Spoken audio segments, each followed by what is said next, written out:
খুব সংক্ষেপে।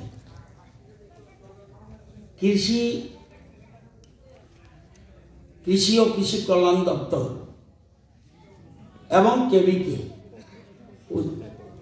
গোমতী যৌথ উদ্যোগে যে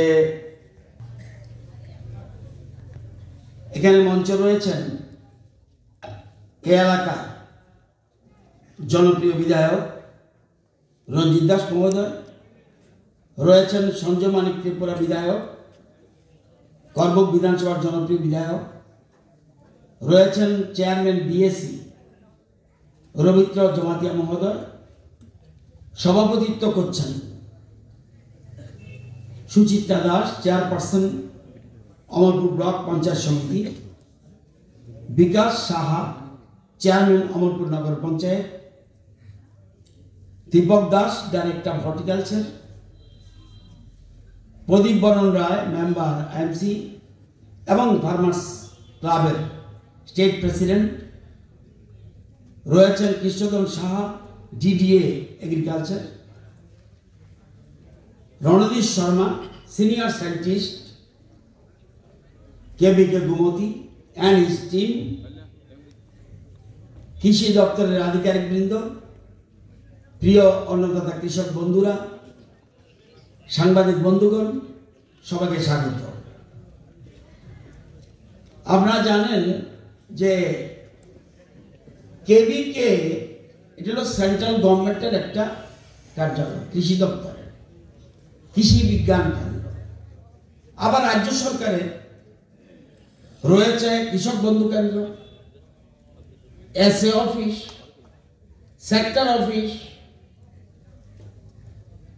বিএলডব্লিউ অফিস, ডিডিএ অফিস, বিভিন্ন কার্যালয় রয়েছে।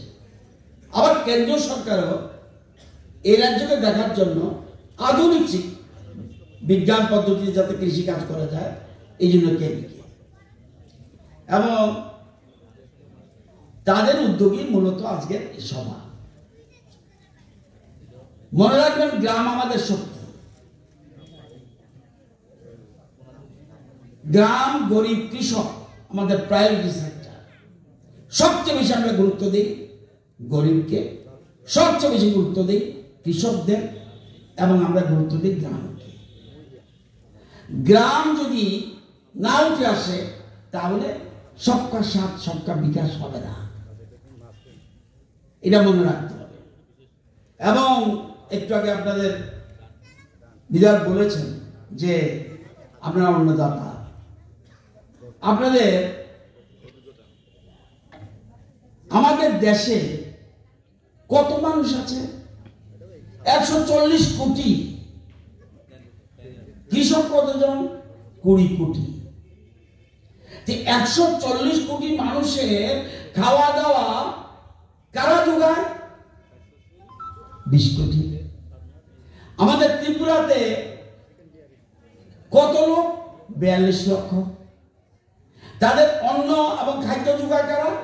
মাত্র 4,72,000 কৃষক। যদি 4,72,000 কৃষক মনে করে আমি খাদ্য উৎপাদন করব না, তাহলে উপসে থাকতে হবে মানুষ। সেই জন্য দেশের প্রধানমন্ত্রী বলছে সবচেয়ে প্রণাম করো, শ্রদ্ধা জানাও অন্নদাতা কৃষকদের। এটা হলো আমাদের দেশের প্রধানমন্ত্রীর স্লোগান। এবং আমাদের মূল উদ্দেশ্য কি? আত্মনির্ভর ভারতবর্ষ, আত্মনির্ভর ত্রিপুরা, স্বয়ম্বর ত্রিপুরা, এক ত্রিপুরা, এক পরিবার, এক ভবিষ্যৎ। এই যে সবকা সাথ সবকা বিকাশ মানে কি? অর্থাৎ সবাই যেন আমরা একটা ভবিষ্যৎ থাকে, একটা পরিবারের মতো। আগে যারা সরকার ছিল দিল্লিতে, তারা বলতো এটা আমার শত্রু দেশ, এটা আমার মিত্র দেশ। প্রধানমন্ত্রী নরেন্দ্র মোদী বলছে আমার কাছে শত্রু মিত্র নেই, আমার কাছে হলো বসুধৈব কুটুম্বকম, সারা পৃথিবী আমার আত্মীয়। এই জিনিসকে নিয়ে আমার তোমার নেই, আমার তোমার ব্যাপার নেই। অর্থাৎ সবাই মিলে আমরা এক ভারত শ্রেষ্ঠ ভারত বানাবো। এটা হলো আমাদের দেশের প্রধানমন্ত্রীর আপনারা জানেন, আমি আপনাদেরকে ধন্যবাদ জানাই। আপনাদের এই কৃষি মহকুমা, অমরপুর মহকুমাতে কৃষি মহকুমা যেটা, এটা 10টা গ্রাম পঞ্চায়েত, 18টা ভিলেজ কমিটি, 1টি নগর পঞ্চায়েত। এই নিয়ে হলো আপনাদের অমরপুর। তাহলে আপনাদের কি পরিমাণ জায়গা আছে? 33,160 হেক্টর জায়গা অমরপুরে। করবু, কম্পি, অমরপুর টাউন সব মিলিয়ে 33,160 হেক্টর এই অপিষ্ট অমরপুরের মাটির মধ্যে। পাহাড় যে আছে, ফরেস্ট ল্যান্ড, এটা নদী এটার মধ্যে, স্কুল কলেজ এটার মধ্যে, রাস্তা এটার মধ্যে। 33,000 হেক্টর আপনার অমরপুরের জায়গা। তাহলে এই জায়গার মধ্যে কতটুকুতে চাষ হয়? মাত্র 6,955 হেক্টর জায়গা। 33,000 স্কুল আছে, কলেজ আছে, রাস্তা আছে, বিল্ডিং আছে, হাসপাতাল আছে, নদী আছে, পাহাড় আছে। তাহলে মাত্র 6,000 হেক্টর এলাকায় আপনার চাষ হয়। এবং আপনাদের লোক সংখ্যা কত? আপনাদের অমরপুরের লোক সংখ্যা 76,500 মানুষ। এখানে যারা আছেন এছাড়া সব মিলিয়ে 76,000 মানুষ অমরপুরে বসবাস করে। কতজন কৃষক? 15,007 জন কৃষক। এই 76,000 মানুষকে খাদ্য যোগায় কারা? ওই 15,000 কৃষক যারা জমিতে রোদে বৃষ্টিতে যারা উৎপাদন করছে।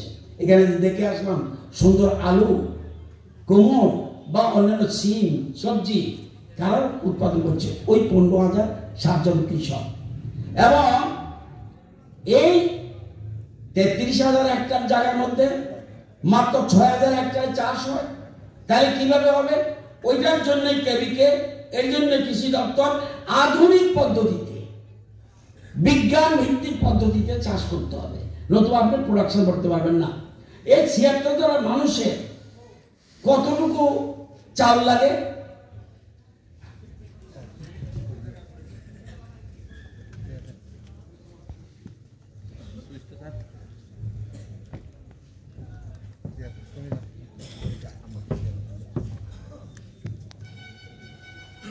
আপনাদের কত মানুষ? আপনারা 76,000 অমরপুরের মানুষ। অম্পি, অমরপুর, করবুক মিলিয়ে, অম্পি আর করবুকে মিলিয়ে 76,000 মানুষ। খবর রাখছেন? আপনাদের চাল লাগবে 15,899 মেট্রিক টন চাল লাগবে এক বছরে। 15,899 মেট্রিক টন চাল লাগবে এক বছরে প্রতিটি, মানে 76,000 মানুষ। আপনারা উৎপাদন করেন কত?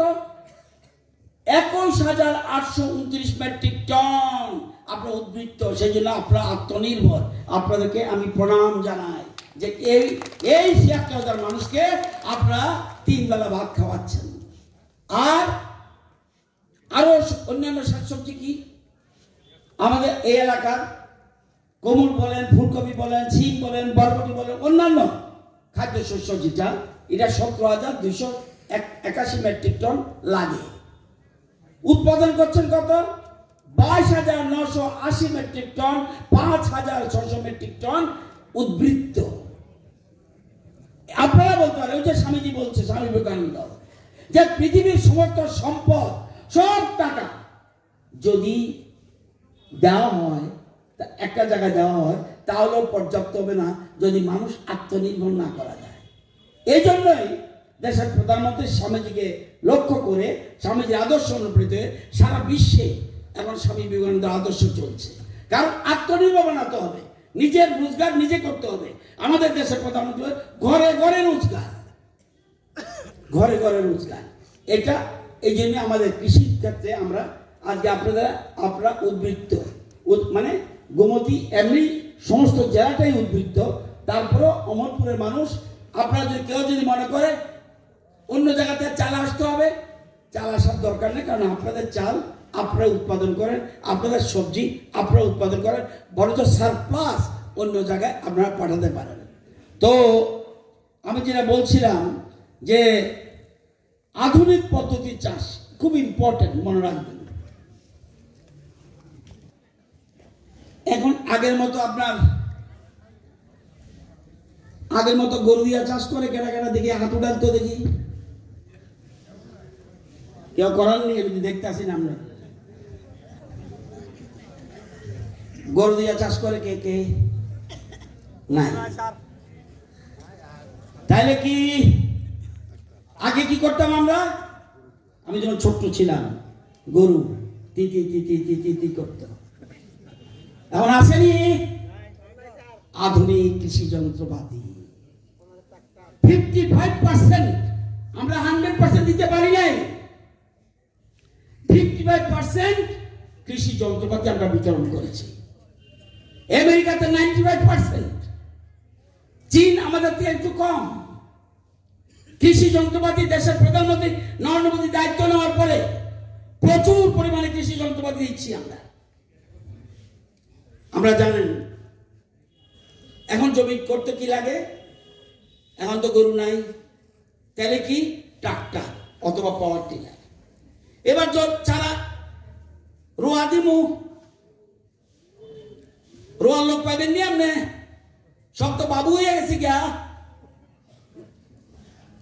সেই জন্য কি এক ধরনের আপনাদের এখানে দিয়েছেন নি অমরপুরে, যে চারা রোপণের জন্য পেডি ট্রান্সপ্লান্টার।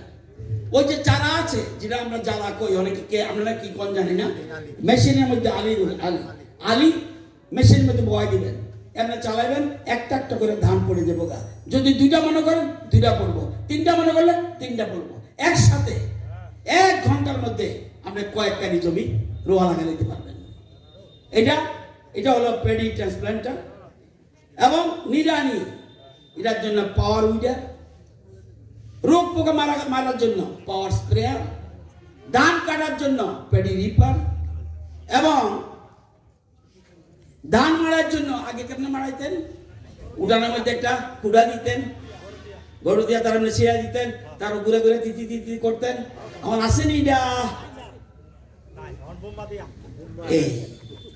এই হলো আধুনিক যন্ত্র, আধুনিক বিজ্ঞান। এই জন্য কেবিকে, এই জন্য ডিডিএ, এই জন্য এসে কৃষক বন্ধু সব জায়গায় লোক লাগা রাখছি। এবং দেখবেন নতুন নতুন ছেলে মেয়েরা আছে, এগ্রি বিএসসি পাস করে এখানে ঢুকছে। অর্থাৎ আধুনিক পদ্ধতিতে, আগের মতো নাই। আমি আগে যখন রোয়া লাগাইতে আমার মনে আছে, মনে হয় 8-10টা লাগাই দিলে আলি বোধহয় ভালো হইতো। এখন সিস্টেম হলো একটা বড় জোর 2টা, প্রোডাকশন বেশি হয় যে আধুনিক পদ্ধতিতে। কারণ জমি কম আপনার, আপনি জমি করবেন, আপনি তো অমরপুরের বাইরে যেতে পারতেন না, টিলার মধ্যে তো হইতো না। এই বিল্ডিং এর রোয়া লাগাবেন, স্কুলে রোয়া লাগাবেন, হাসপাতালে রোয়া লাগাবেন, কলেজও দরকার, বাজারও দরকার, নদীও দরকার। আপনি তো জায়গা কম। এই জন্য দেশের প্রধানমন্ত্রী বলছে অল্প জমিতে কিভাবে আপনি বেশি উৎপাদন করতে পারেন। আপনারা জানেন যে আগে কি ছিল? এসব ছিল না। সবচেয়ে আগে দরকার, এই ভালো জন্য কি দরকার? বীজ। সবার আগে দরকার বীজ। যদি ভালো বীজ না হয় উৎপাদন ভালো হইব নি। একমাত্র উত্তর পূর্বাঞ্চলের মধ্যে ত্রিপুরা এবং আসাম, তারা একমাত্র স্বয়ং সম্পূর্ণ ধানের বীজের ক্ষেত্রে। হাইব্রিড কইতাছি না আমি, আমরা যা দরকার ধানের বীজ এতে বেশি প্রোডাকশন করি। এখন আর আমরা কোন আন থেকে ধানের বীজ আনতে হয় না, হাইব্রিডের ক্ষেত্রে শুধু আমরা আনি। এবং আপনারা জানেন ত্রিপুরাকে ধন্যবাদ, আপনি গর্ব করা উচিত। এবছর দিল্লি থেকে বলছে যে মণিপুর আর মিজোরামের ধানের যে বীজ তোমরা ঠিক করে দিবা, হেরার ধানের বীজ ঠিক আছে কিনা এই সার্টিফিকেট দেওয়ার ক্ষমতা ত্রিপুরা দিয়েছে মণিপুর এবং মিজোরামের ক্ষেত্রে। তাহলে কি করতে? বীজটা আপনার ভালো হইতেইব। সেকেন্ড, বিজ্ঞান ভিত্তিক চাষ। দেখছেন নি কুমড়া কত বড় হয়েছে গা? 15 কেজি বুঝে। আবার এক জায়গা থেকে ক্রম, কিন্তু ওই যে বলছে কেবিকে কেন অমরপুরে যেটা হইব মোহনপুরে না হইতে পারে। কর্মকে যেটা হইব তেলে মোড়া নাও হইতে পারে, এরিয়া অনুযায়ী ফসল উৎপাদন হয়। এই জন্য কেবিকে নতুন কেবিকে ICAR আমাদের কৃষি দপ্তর এরভাবে তারা চিন্তা করে। আর পরে মাটির গুণমান নিয়মিত পরীক্ষা করা। আপনার শরীর খারাপ হইলে আয়ুষ্মান কার্ড দিছে, তো মাটির রোগ হলে আপনি কেমনি চিন্তা করবেন? Soil health card. কারণ মাটি বারবার চাষ করতে করতে সার দিতে দিতে জমি 12টা বাজাইছেন। সেই জন্য কি এই জমিতে কি রোগ হয়েছে বিজ্ঞানীরা বলবে, কৃষি বিজ্ঞানীরা বলবে, অন্যরা এক্সপার্টরা বলবে, তখন সেই অনুযায়ী ওষুধ দিবেন। এই জন্য সয়েল হেলথ কার্ড আমরা ইস্যু করতে আসি, সয়েল হেলথ কার্ড আমরা দিতে আসি। তাহলে মাটিও পরীক্ষা করতে হইব। তারপরে ধান লাগাইলে কতদিনে লাগে, কতদিনে পাকে, এটা কর না একটু দেখি। 4 মাস